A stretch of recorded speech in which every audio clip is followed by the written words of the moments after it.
て手元の時計は午後7時33分ですが、プログラム7時30分オープニングスターマインが打ち上がりました。柏崎の未来を開く柏崎商工会議所政府街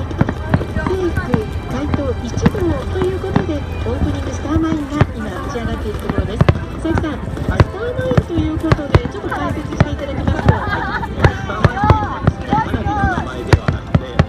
連続で打ち上げることを言います。で、今これ上がってますが、ほとんどボタンですね。いろんな色のボタンを連続で打ち上げることによってスターマインというふうに言うんです。